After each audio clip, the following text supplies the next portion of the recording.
আসসালামু আলাইকুম ওয়া রাহমাতুল্লাহি ওয়া বারাকাতুহু। ওয়ালাইকুম আসসালাম রহমতুল্লাহি ওয়া বারাকাতুহু। আজকের অ্যাকচুয়ালি সবক নাম্বার 22 এর আগে থেকে পড়া চালু হবে। সবক নাম্বার 22টাও পড়া দেওয়া হবে ইনশাআল্লাহ। জি। তো উপরে একটা পড়া বাদ গিয়েছিল, একটা ছাড়া ছিল। সবাই 4 নম্বর, উপরের 4 নম্বর। সবকের দিক থেকে 4 নম্বর।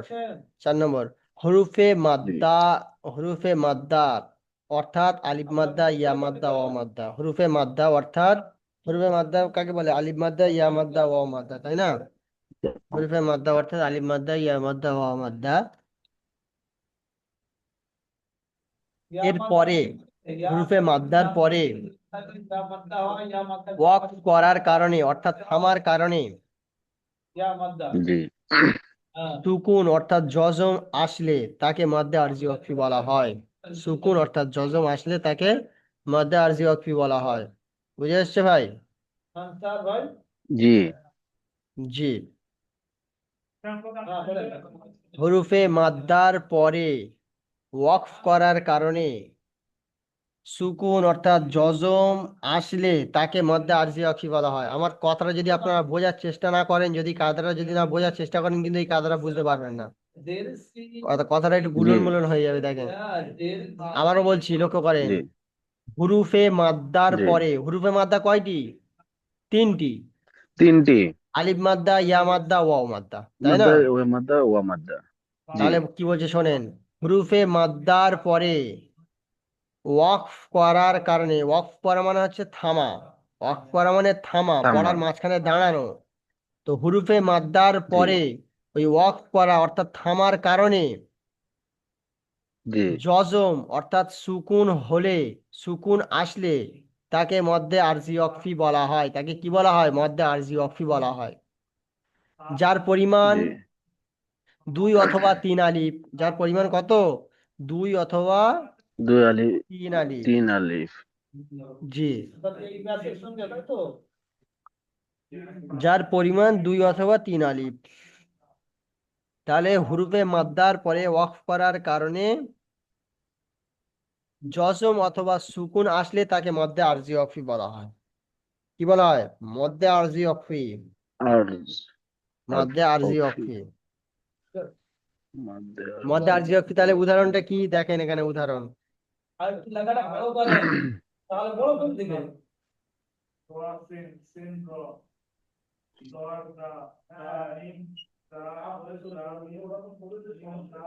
দেখেন, উদাহরণটা দেখেন।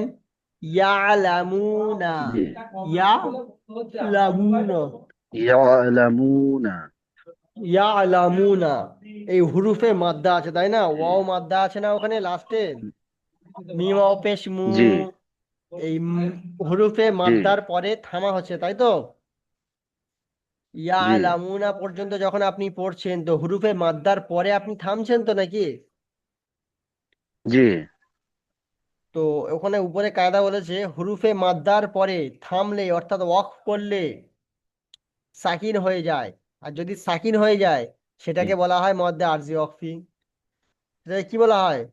মদ্দে মধ্যে আরজি আরজি ওয়াকফি। মধ্যে আরজি অফি। মধ্যে আরজি ওয়াকফিকে 2 থেকে 3 আলিফ টান দিয়ে পড়তে হয়। যদি কেউ ভুল করে 1 আলিফ টান দিয়ে যায়, যদি কেউ ভুল করে 1 আলিফ টান দেয়, তাতেও জায়েজ আছে, কিন্তু উত্তম 2 থেকে 3 আলিফ টান দেওয়া। ঠিক আছে? জি তাহলে এখানে যদি এই হুরুফে মাদ্দার পরে অফ করার কারণে এই লাস্টের অক্ষরটা যদি সাকিন করা হয়, তাহলে কেমন দেখতে হবে এখানে দেখে নিন। উপরে পড়েছেন ইয়া আলামুনা, তাই তো? আসলটা কি হবে? জি ইয়া আলামুন, তাই না?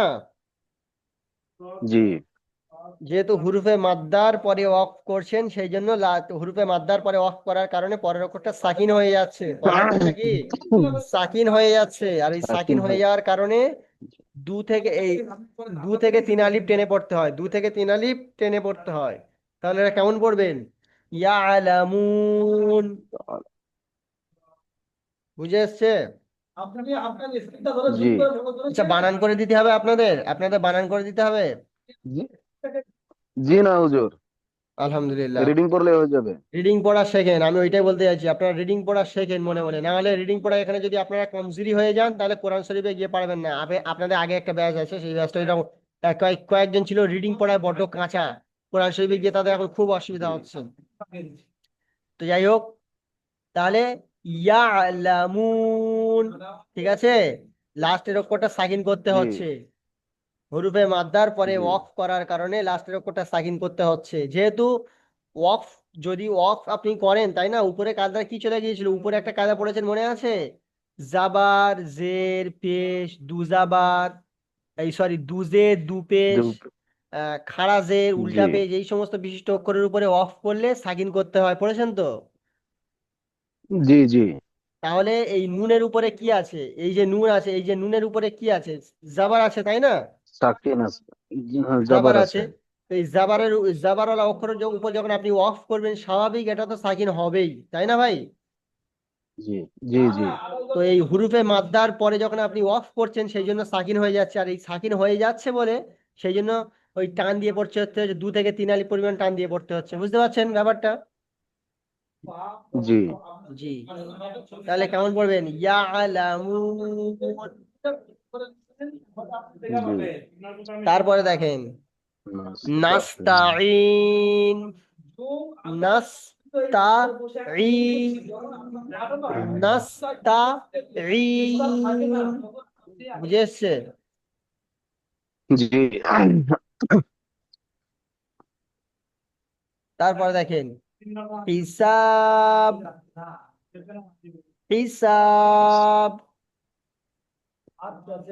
এখানে আলিফ মাদ্দা আছে বুঝলেন, আলিফ মাদ্দার পরে বার উপরে সাকিন হয়েছে, সেই জন্য হিসাব, বুঝে এসছে? জি জি। তাহলে কায়দাটা বুঝে এসছে? জি হুজুর। আচ্ছা, সবক নাম্বার 22টা দেখেন তাহলে। সবক নাম্বার 22,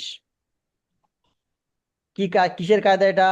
আনা, এই নিচে দেখতে পাচ্ছেন এই স্টার আছে, স্টারের পাশে কি লেখা আছে, হামজা যাবার আ, নুন নুন আলিফ যাবার আনা। না, আনা, তাই না? এই আনা। আলিফ খালি ডান দিকে যাবার আছে জি তো, তাই না? তাহলে এটা কি হবে, টানা হবে, তাই না? জি এটা টানা হবে তো জি জাকির ভাই? জি। তাহলে এই জি আনা জি শব্দ, আনা শব্দটা নিয়ে এই কায়দাটা, 22 নম্বর কায়দাটা ওই আনা শব্দটা নিয়ে, বুঝলেন? তো দেখেন, সবক জি নাম্বার 22, আনা শব্দ, এই যে আনা শব্দটা, এই শব্দটাকে নিয়ে কি বলছে শোনেন। এটা যেহেতু আনা আছে, আলিফ খালি ডান দিকে যাবার, আলিফ মাদ্দা সাধারণত আমরা ওটাই দেখতে পাচ্ছি তো, তাই না জাকির ভাই? জি জি কিন্তু এটা নিয়ে একটা বিশেষ জি কথা বলছে শোনেন।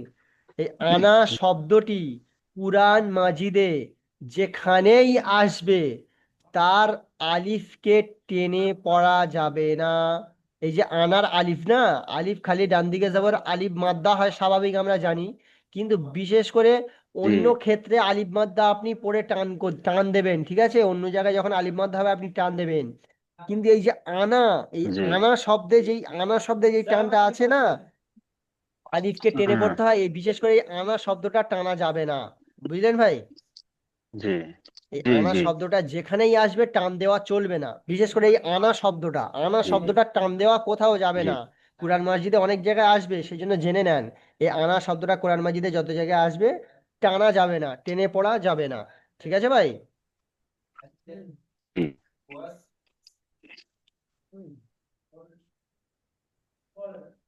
তাহলে আনা শব্দ কোরআন মাজিদে যত জায়গায় আসবে টেনে পড়া যাবে না। এবার পড়াচ্ছি দেখেন, ওয়া আনা লাকুম, যেহেতু এখানে আনা আছে, তাই না, এই আনাটা কিন্তু আমি টান দিইনি, দেখেন, ওয়া আনা জি লাকুম, জি। ওয়াও জবর ওয়া, হামজা জবর আ, ওয়া আ, নুন জবর না, ওয়া আনা, লাম জবর লা, কাব মিম পেশ কুম, ওয়া আনা লাকুম। বাবর ভাই আপনি দাগ দিচ্ছেন না, কে দাগ ওয়ানা দিচ্ছেন? লাকুম। দাগ দেওয়া হয়ে যাচ্ছে। পেন্সিল ব্যবহার করছেন কেউ? আচ্ছা, জি না। ওয়া আনা লাকুম, ওয়া আনা লাকুম, ঠিক আছে ভাই? তারপর দেখেন, জি আলা, আইন জবর আ, লাম খাড়া জবর লা, আলা। তারপর দেখেন, হুদা, হুদা, কি বুঝলেন, হুদা, এটা হলো ওই খাড়া, লাস্টে খাড়া জবর আসলে অদল বদল করা যায় না, সেটাই, জি সেটার উদাহরণ এসছে, আলা, হুদা, ফাফু, ফা ইন জবর ফা, ফা পেশ ফু, ফাফু, বুঝে এসছে? পাওয়ারফুল। ফাফু। জি নিচে কি আছে?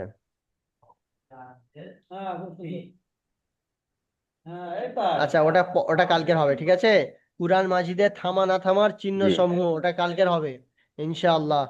ঠিক আছে জাকির ভাই, ওটা অনেকটা বিস্তারিত জি ভাবে জি বোঝাতে হবে, ইনশাআল্লাহ। ওটা বিস্তারিত ভাবে বোঝাতে হবে। আজকে যে ওই জন্য অল্প পড়া জি থাক, কালকের ওটা বিস্তারিত ভাবে, ওটা আলাদা আলাদা জি ভাবে পড়াবো ইনশাআল্লাহ। আজকে তাহলে আনা শব্দটি পড়া জি থাকবে, অর্থাৎ আনা শব্দটি কোরআন মাজিদে যত জায়গায় আসবে টান দেওয়া চলবে না, ঠিক আছে। আর এই পড়াগুলো করবেন। জি ওয়া আনা লাকুম আলা হুদা জি ফাআফু। আর উপরে যেটা জি হয়েছে, আহ হুরুফে মাদ্দা, অর্থাৎ আলিফ মাদ্দা, ইয়া মাদ্দা, ওয়াও মাদ্দা, এরপরে ওয়াকফ করার জি কারণে, এরপরে ওয়াকফ করার কারণে, এই যে এরপরে এই করার হুরুফে মাদ্দার কারণে। পরে ওয়াকফ হচ্ছে, সেই জন্য জজম আসলে তাকে হুম, মধ্যে আরজি ওয়াকফি বলা হয়। এরপরে ওই হুরুফে মাদ্দার পরে ওয়াকফ করার কারণে এই সুকুন আসছে, জজম মানে সুকুন, তাই না? এই হুরুফে মাদ্দার পরে ওয়াকফ করেছেন, সেই জন্য সাকিন আসছে। উপরের লেখাটা জি নিচের লেখাটা সেম, বুঝতে পারছেন তো? গুলে যাচ্ছে না তো আপনাদের? জি তো জি না, আমি বুঝছি হুজুর। হরুফে মাদ্দার পরে অফ করার কারণে জজম অর্থাৎ সুকুন এসছে, এই যে যেটাকে বলা হয় জজম সেটাকে বলা হয় সুকুন, বুঝলেন ভাই? তাহলে হরুফে মাদ্দার পরে অফ জি করার জি কারণে জজম আসলে তাকে মধ্যে আরজি ওয়াকফি বলা হয়, তাকে কি বলা হয়? মধ্যে আরজি ওয়াকফি, ঠিক আছে। যার পরিমাণ 2 অথবা 3 আলিফ সমতুল্য, যার পরিমাণ 2 থেকে 3 আলিফ। একালি পরিমাণ টেনে পড়াও জায়েজ আছে, একালি পরিমাণ টেনে পড়াও কি আছে? জায়েজ আছে। বুঝতে পারছেন জাকির ভাই? জি জি জি জি মাশাআল্লাহ। তাহলে সকলে ভালোভাবে পড়াটা করে আসবেন, আর যারা ক্লাসে আসেননি তাদের উদ্দেশ্যও বলছি, আপনারা যারা যারা ভিডিওটা দেখবেন সকলে ভালো করে পড়া করে ক্লাসে আসবেন ইনশাআল্লাহ। আর কালকের থেকে আপনাদের কোরআন শরীফে কোথাও কোথায় থামতে হবে, কোথায় থামতে হবে না, কোথায় থামা উচিত, কোথায় থামলে ভালো, কোথায় না থামলে ভালো, সেগুলো কালকের ইনশাল্লাহ পড়ানো হবে, ঠিক আছে। চলো। যেহেতু আপনাদের শেষ টাইম, শেষ টাইমে সকলে ক্লাসে বার আসার চেষ্টা করবেন, কেউ মিস করবেন না, যেহেতু এটা কেতাব শেষ টাইম, বুঝতে পারছেন। এবার কোরআন শরীফ ধরানো হবে আপনাদের জি জি ইনশাআল্লাহ। জি এই সপ্তাহে আপনাদের পুরোপুরি রিভাইজ হয়তো কমপ্লিট হয়ে যাবে ইনশাআল্লাহ। সামনের সপ্তাহে আপনাদের হয়তো কোরআন শরীফ ধরানো হবে ইনশাআল্লাহ, ঠিক আছে। জি ঠিক আছে, তাহলে দোয়া করবেন। সকলে পড়া আরেকবার না দেখে নেন, কিছুক্ষণ পড়াটা দেখে নেন, যেটা প্রবলেম হবে একটু আমাকে জিজ্ঞাসা করে নেন।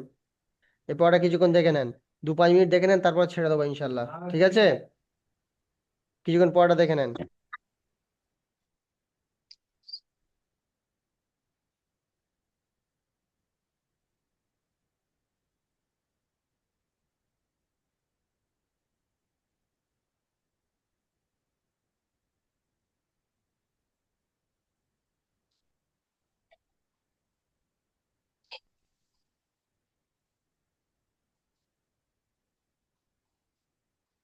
হুজুর,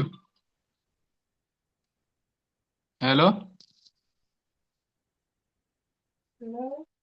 বলেন যাই ইয়ে বাবর ভাই বলেন। ওই যে আপনি মাদ্দা আলিফ ওয়া ইয়ার পর ওয়াকফ করার কারণে সুকুন যোজক তাকে আরবি অক্ফি বলা হয়। যার পরিমাণ 2 অথবা 3 সমতুল্য, একালি পরিমাণে টেনে পড়াও জায়েজ আছে। এটা মানে অল্প বুঝে দিলে ভালো হতো, মানে আমি ক্লাসে খালি জাস্ট আসলাম না। আচ্ছা, কোনটা বোঝাতে হবে? একালিপ, একালিপ, একালিপ কিরকম আর 3 আলিপ কিরকম, 2 আলিপ কিরকম, সেটা বুঝবেন নাকি এই জায়েজ আছে এটা পড়তে, এইটা বুঝতে না চান? না, আমার মানে কি, আমার মানে বোঝার জায়গাটা হচ্ছে মানে কি আপনার এই যে, যেমন কি আপনি এনে পড়ছে ইয়া আলামুন। আচ্ছা আচ্ছা, পড়ে পড়ে বোঝাবো, আচ্ছা দেখেন। এই ইয়া, আমি আমি একালিপ টান দিয়ে পড়ছি, দেখেন। ইয়া আলামুন, ঠিক আছে। এটা এটা একালিপ টান ইয়া দিয়ে পড়া হলো। ইয়া আলামুন। আলামুন, এটা একালিপ টান দিয়ে পড়া হলো। আর যদি এটা আমি 3 আলিপ টান দিই, 2 আলিপ টান দিই, তাহলে একটু বেশি টান দিতে হবে তার তুলনায়। ইয়া আলামুন, ঠিক আছে। আর যদি 3 আলিপ টান দিই আরেকটু বেশি দিতে হবে। ইয়া আলামুন, ঠিক আছে। একালিপ আচ্ছা হুজুর, না, বুঝছি কথাটা। এই যে মানে জজম আর সকন, এই দুইটা তো একটা বস্তুই, তাই না? জি। আচ্ছা আপনার মানে এই যখন এই যে মানে এই যে সাকিন করে যেটা পড়ি, এটাই তো বুঝাইছে ওটা জজম সকন মানে। হ্যাঁ, যেটাকে সাকিন বলা হয় সেটাকে জজম বলা হয়। ঠিক আছে? যজম বা সুকুন। জি। ঠিক আছে, এটাই মানে আমি আবার ভাবছিলাম কি যজম আবার কি বস্তু, সুকুন আবার বস্তু কি, মানে আমরা এনে আমাদের ঘরোয়া ভাষা মানে মানে সাকিন সাকিন করতে লাগে এদিকে। যাকেই বলে কি বলে যাকেই বলে পাঁড়া তাকে বলে তারা আবার সে ইয়ে করে দিলে হয়ে যায় খাসি। আর হ্যাঁ, তাকে বলে আবার ছাগল। একই জিনিস। হ্যাঁ। হুজুরে তো আজকে দেখা তো যাচ্ছে না। হ্যাঁ, আজকের ক্যামেরাটা একটু ডিস্টার্ব আছে, বুঝলেন? ক্যামেরাটা চালু করছি, চালু হচ্ছে না। আচ্ছা, আচ্ছা, আচ্ছা। তো ওই যে আগের আগের পড়াটা জি। ওই দিন যেটা পড়া দেওয়া ছিল। হ্যাঁ, ঠিক কথা মনে করে দিয়েছেন, আমি তো পড়াই নিতে ভুলে গেছি। অফ অফ করার নিয়ম। আচ্ছা বলেন, একজন একজনকে পড়া ধরে নি। দুজাবার দুজের সরি, জাবার জের পেশ বা খাড়া জের উল্টা পেশ বা দুজের দুপেশ এর উপরে থামতে গেলে এই সমস্ত বিশিষ্ট অক্ষরের উপরে যদি ওয়াক করা যায়, থামা হয়, তখন সেটাকে কেমন করে পড়তে হবে? বাবর ভাই বলেন। কোনটা আপনার মানে দুধের দু পেস্ট ওইটা? হ্যাঁ, দুজের দুপেশ বা জাবার জের পেশ বা খাড়া জের বা উল্টা পেশ এই সমস্ত বিশিষ্ট অক্ষরের উপরে যখন থামবেন বা ওয়াকফ করবেন, তখন সেটাকে কেমন ভাবে পড়বেন? ওইটা আপনি করা যাবে না, টানা যাবে না কি তখন? আচ্ছা জাকির ভাই বলেন তো, ওটাকে সাকিন কেমন? করে পড়তে হবে। সাকিন করে সাকিন পড়তে সাকিন। হবে। সাকিন করে অক্ষ করে সাকিন করে পড়তে হবে। জি, ওটাকে ওটা তো সাকিন আপনি মানে, হ্যাঁ, হ্যাঁ, ওইটাই মানে কোনোটা টান দেওয়া যাবে না, ডাইরেক্ট সাকিন করে পড়তে হবে। টানের কথা এখানে আসছে কেন? এখানে টানের কথা আসবেই না। এখানে টানের কথা উঠলেই কি হবে না, ওটাকে কেমন করে পড়তে হবে? ওটাকে সাকিন করে পড়তে হবে, এই তো। জাবার আহ, জের পেশ, দুজের দুপেশ, খাড়া জের এবং উল্টা পেশ বিশিষ্ট অক্ষরকে সাকিন করে ওয়াকফ করতে হবে। অর্থাৎ এই সমস্ত অক্ষরের উপর যখন আপনি থামবেন, সেটা লাস্টে সাকিন করতে হবে, লাস্টে সাকিন করতে হবে। জি যেমন খলাক, জি এই কফের উপরে জাবার আছে, জাবারের উপরে যখন আপনি থামবেন অফ করবেন, সেটাকে পড়তে হবে খলাক, তাই না ভাই? আচ্ছা জাকির ভাই, জি আপনি পড়েন, এটা পড়েন, এইটা পড়েন, তো আপনি জি। এইটা পড়েন।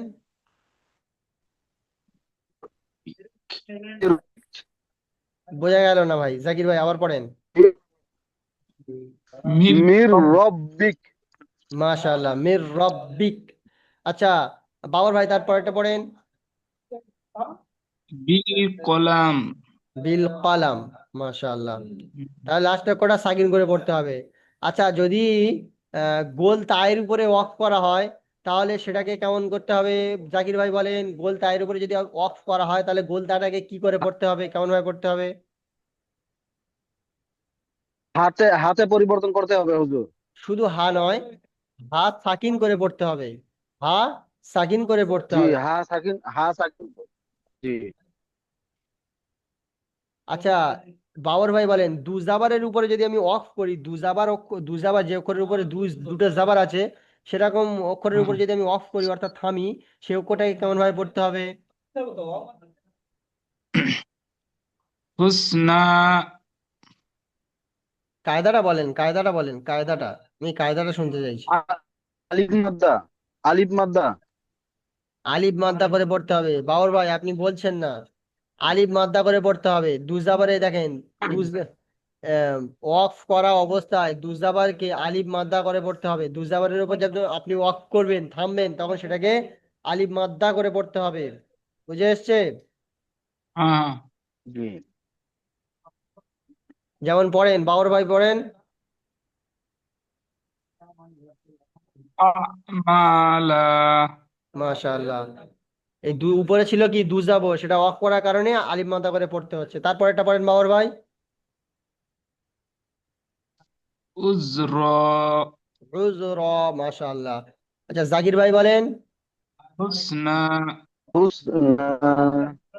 জাকির ভাই তারপর এটা পড়েন। হুসনা। সাবাবা সাবাবা, মাশাআল্লাহ, সাবাবা সাবাবা। আচ্ছা, খাড়া জবর এবং সাকিনকে আপন অবস্থায় পড়তে হবে, তাই না? খাড়া জবর আর সাকিনকে হ্যাঁ, কেমন পড়তে হবে? আপন অবস্থায় রেখে আপন পড়তে হবে। অবস্থায় আপন পড়তে হবে। অবস্থায়। ব-